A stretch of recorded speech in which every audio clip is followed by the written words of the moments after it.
The radiator in the tiny studio apartment hissed and sputtered, a rhythmic metallic wheeze that matched the throbbing in Maya's temples. She didn't look up from the glowing screen of her ancient laptop. Her fingers, stiff from a double-shift waitressing and 4 hours of freelance data entry, tapped away at a spreadsheet. On the small, chipped kitchen table sat a single cupcake with a lopsided swirl of supermarket frosting and a $12 bottle of Prosecco. It was Julian's big night. After 3 years of Maya working 60-hour weeks, wearing shoes with holes in the soles, and skipping every dentist appointment to cover his tuition and bar exam fees, Julian had finally been made a senior associate at Thorne and Sterling. The door clicked open. Julian stepped in, the crisp scent of expensive rain and cedarwood cologne instantly cutting through the smell of Maya's reheated noodles. He looked like a man carved from marble. His suit was tailored, his hair perfectly swept back, his eyes bright with a cold, electric energy. "Julian!" Maya stood up, her face lighting up with a genuine, weary smile. She rushed to him, wrapping her arms around his waist. "You're late. I was starting to think the partners kept you for a midnight toast. Congratulations, honey. I'm so proud of us." Julian didn't hug her back. His arms remained at his sides, stiff as mahogany.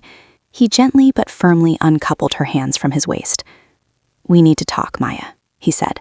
His voice was different. The warmth that used to be there, the voice that had whispered dreams of a house in the suburbs and a life of ease, was gone. It was replaced by the tonal equivalent of a legal brief. Maya's smile faltered. "Is everything okay? Did something happen with the contract?" "The contract is fine," he said, walking toward the window that looked out over a brick wall. He didn't look at the cupcake. He didn't look at her. "The promotion is a turning point. My life is about to move at a very different velocity. There will be galas, international conferences, networking with the city's elite." "I know," Maya said, her heart starting to hammer against her ribs. "I've already been looking at thrift stores for some designer labels. I can fix them up, make sure I look the part when I go with you." "That's the problem, Maya." Julian turned around. His expression wasn't angry, it was pitying. "You won't fit. You've spent the last 3 years stagnant. You're the person who helped me get here, and I'm grateful for that, truly. But you aren't the person who can walk beside me where I'm going." The air felt like it had been sucked out of the room. Maya felt a cold sweat break across her neck. "Stagnant? Julian, I was working. I was working to pay for your life. I put my app idea on hold. I stopped taking classes so you could focus on your residency." "And I thank you for your service," he interrupted, his voice chillingly transactional. "But let's be honest. Look at you. You're exhausted, you're frazzled, and your world is small. I need a partner who matches my ambition, not someone who reminds me of the struggle. I've outgrown this apartment, and Maya, I've outgrown you." He reached into his pocket and pulled out a check. He placed it on the table next to the Wilton cupcake. "This should cover a deposit on a new place and a few months of living expenses. Consider it a severance for the relationship." Maya stared at the check. Her name was written in his perfect slanted handwriting. She felt a surge of nausea. "Severance? We were supposed to get married in June, Julian. We have a life." "No," he said, picking up his leather briefcase. "You have a life centered around me. I have a life centered around the future. My name is on the lease here. I'll give you until tomorrow morning to pack your things. I've already arranged for a moving crew to take my furniture to the new penthouse." He walked toward the door, stopping only to look at her one last time. "Don't be bitter, Maya. It's just business. Some assets depreciate. You just didn't keep up." The door closed with a soft final thud. Maya stood in the center of the room, surrounded by the ghosts of her sacrifices. Her eyes fell on her old laptop, the one piece of technology she'd refused to sell even when they couldn't afford heat. She looked at the check, then at the lopsided cupcake. She didn't cry. The betrayal was too deep for tears. It felt like a cold, sharp blade had been driven into her chest, freezing her blood. She walked to the table, picked up the check, and slowly tore it into tiny white confetti. She reached for her laptop and a single cardboard box. She didn't need his furniture. She didn't need his severance.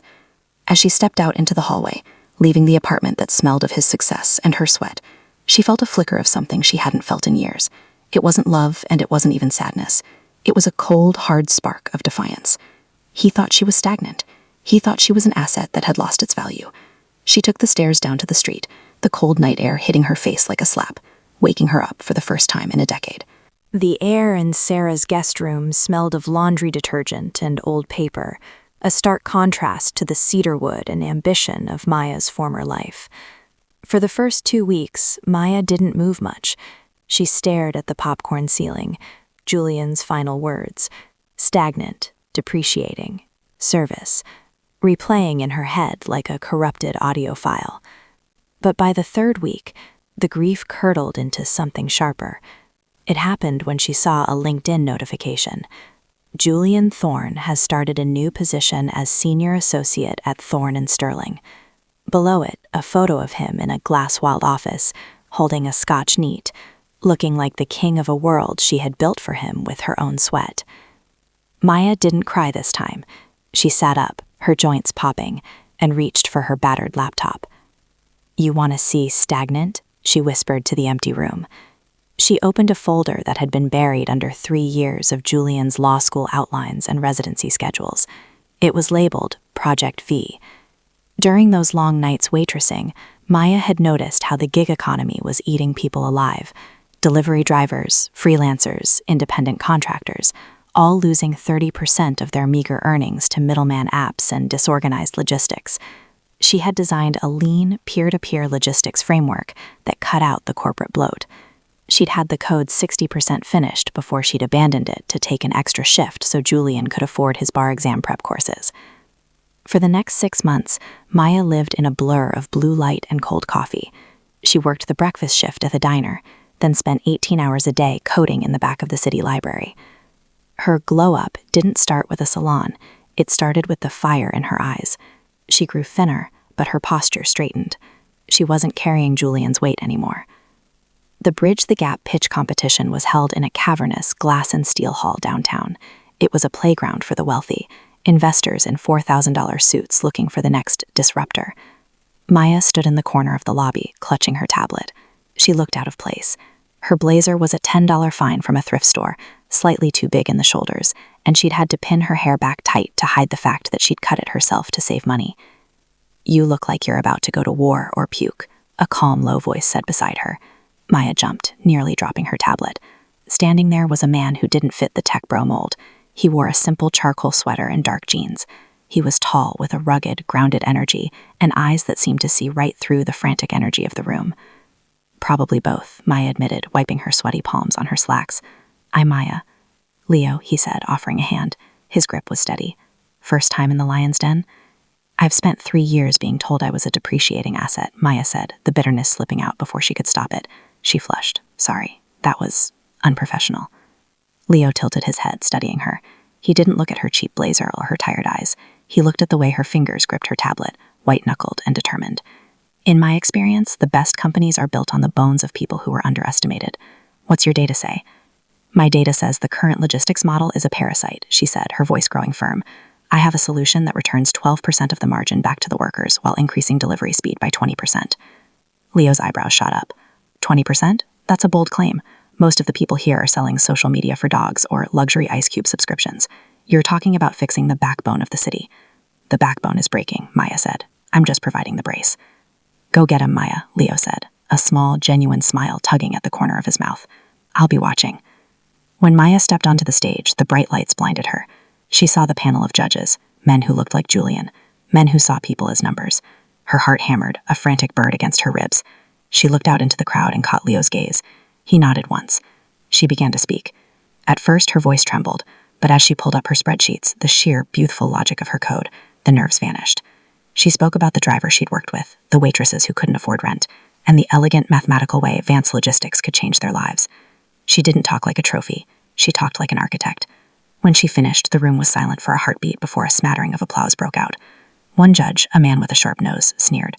"It's a nice sentiment, Miss Vance, but where's the lifestyle appeal? Investors want something sexy." "Efficiency is sexy," a voice rang out from the back. It was Leo. He was standing now. "I'm Leo Cassian with Cassian Ventures. I'm not just interested in the pitch. I'm offering to lead the seed round right now." A gasp rippled through the room. Cassian Ventures was the golden ticket of the VC world. Maya stood on the stage, the light finally feeling warm instead of blinding. She looked at the judges, then at the exit, imagining Julian standing there, watching her climb the mountain he told her she wasn't fit to hike. The depreciating asset was about to become the most valuable person in the room. 2 years didn't just change Maya's bank account. They changed the way she occupied space. In the sleek, glass-walled headquarters of Vance Logistics, the air was pressurized and cool, smelling of expensive espresso and the ozone of high-end servers. Maya stood by the floor-to-ceiling window, looking out over the city that had once felt like a labyrinth designed to swallow her whole. Now, it looked like a map she had finally mastered. She wore a charcoal gray power suit that fit her like armor. Her hair, once frayed and dull, was a sleek, polished bob. But the biggest change was in her eyes. The desperate, searching look was gone, replaced by a calm, predatory focus. A soft knock came at the door. Leo Cassian walked in, carrying 2 tablets and a cardboard carrier of coffee. He didn't wear a suit. He still favored the dark sweaters that made him look more like an architect than a venture capitalist. "The board meeting went well," Leo said, setting a coffee in front of her. "The IPO is holding steady. You're officially the it girl of logistical tech, Maya. How does it feel to be the person everyone wants to know?" Maya took a sip of the coffee. Black, no sugar, just how she liked it now. "It feels like work, Leo, but it's my work. That's the difference."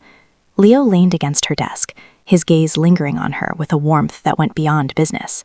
Over the last 24 months, he had been the steady hand in the storm, the one who challenged her code and her coffee choices, but never her worth. "You've changed, you know. Not just the Forbes cover. You don't look over your shoulder anymore." "I don't have time to look back," Maya said. "But the past has a way of hunting you down when you're at your peak."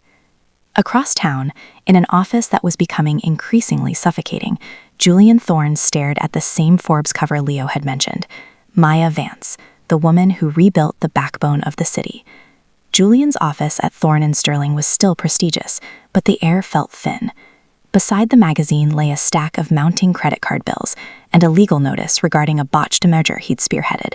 His socialite fiancé, Elena, the woman he'd chosen because she looked the part of a senior associate's wife, had proven to be an expensive vacuum, draining his accounts on designer galas and European vacations while showing zero interest in his crumbling professional reputation. He looked at Maya's photo. She looked radiant, powerful. She looked like the kind of asset that could save a man's life. A week later, a massive bouquet of white lilies, Maya's favorite, or at least they used to be, arrived at her office. The card read, "I always knew you had this in you. I'd love to catch up. For old time's sake. Jay." Maya looked at the flowers. She didn't feel a flutter in her heart. She felt a vague sense of annoyance, as if a fly had buzzed into her workspace. "Throw them in the break room," she told her assistant, "and send a thank you note. Standard corporate template. Nothing personal." The collision happened at the Metropolitan Gala. Maya arrived on Leo's arm, her dress a shimmering column of midnight blue silk. She moved through the crowd with the grace of someone who owned the room, pausing to talk shop with governors and CEOs. Then she saw him. Julian looked older. There were fine lines of stress around his eyes, and his suit, once the height of fashion, looked slightly dated compared to the cutting-edge elite surrounding them. Elena was clinging to his arm, looking bored and sharp-edged in a dress that cost more than Maya's first car. When Julian saw Maya, he froze. He disentangled himself from Elena and moved towards Maya, his face shifting into that practiced, charming smile that used to make her knees weak. "Maya," he said, his voice dropping into a low, intimate register, "you look transformative." Maya didn't stop walking, forcing him to keep pace with her. Leo stepped back slightly, giving her space but remaining close enough to be a silent, grounding presence. "Julian," Maya said, her tone as cool as the marble floors, "I heard about the Sterling merger. Tough break. I hope the firm's insurance covers the fallout." Julian flinched. The old Maya wouldn't have known about his professional failures. The old Maya would have been too busy worrying about his feelings. "It's a temporary setback," Julian said quickly. He stepped closer, lowering his voice. "Look, Maya, about how things ended, I've thought about it every day. I see you now, and I realize I was right." Maya paused, tilting her head. "Right about what?" "I knew you had this fire in you," he said, his eyes wide with a terrifyingly sincere-looking lie. "I knew that if I stayed, if I kept being your crutch, you'd never reach your full potential. I had to let you go so you could become this. I did it for you, Maya." The gaslighting was so audacious, so perfectly Julian, that Maya almost laughed. She looked at him, really looked at him, and saw the desperation beneath the charm. He wasn't a king. He was a man trying to sell a broken product to a woman who now ran the market.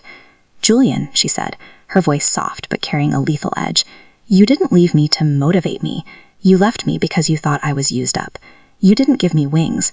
You dropped me from a height and expected me to shatter. Maya, honey. I'm not your honey, she interrupted. I'm the CEO of a multi-billion-dollar company, and you're a man who is about to ask me for something. I can see it in the way you're sweating through your shirt. Julian's mask slipped. His eyes darted to Leo, then back to Maya. My firm, we're looking for new capital. A partnership with Vance Logistics would be mutually beneficial. We have the history, Maya. We could be the power couple we always dreamed of. Maya looked at his outstretched hand. She remembered the check he'd left on the table next to the cupcake. Severance. I don't do business based on dreams, Julian, Maya said, her smile not reaching her eyes. I do business based on data. And right now, your data looks stagnant. She turned away, her silk train sweeping the floor like a closing curtain. As she walked back to Leo, she felt Julian's gaze burning into her back. Not the gaze of a lover, but the gaze of a man realizing he'd thrown away a winning ticket. You okay? Leo asked softly. Maya took a deep breath, the scent of the gala's expensive lilies no longer bothering her. I'm better than okay, Leo. I'm finished. But Julian Thorne was a man who didn't know how to take no for an answer, especially when his survival depended on a yes. The conference room of Vance Logistics was a cathedral of brushed steel and silence. Outside, a late autumn rain streaked the glass, blurring the city lights into smears of neon. Inside, the temperature was a precise 68 degrees. Maya sat at the head of the obsidian table. She didn't have a laptop open. She didn't need one. She knew the numbers of Thorne and Sterling by heart, not because she obsessed over them, but because they were dying, and it was her job to know the health of the market. Julian sat opposite her. He looked like a man who hadn't slept in 48 hours. His tie was slightly crooked, and there was a frantic, oscillating rhythm to the way his foot tapped under the table. The capital requirements are substantial, Julian said, his voice cracking slightly before he cleared his throat. He pushed a leather-bound prospectus across the table. But the synergy, Maya, it's perfect. Your logistics platform combined with our legal infrastructure, we'd be untouchable. It's what we always talked about back in the studio. Maya didn't touch the folder. She didn't even look at it. Julian, you didn't come here for synergy. You came here because your senior partners are ready to oust you, and your creditors are circling the firm. You're looking for a bailout. Julian's face went pale, then a blotchy, desperate red. He abandons the professional pretense. He leaned forward, his hands trembling on the obsidian. Okay, fine. I'm in trouble.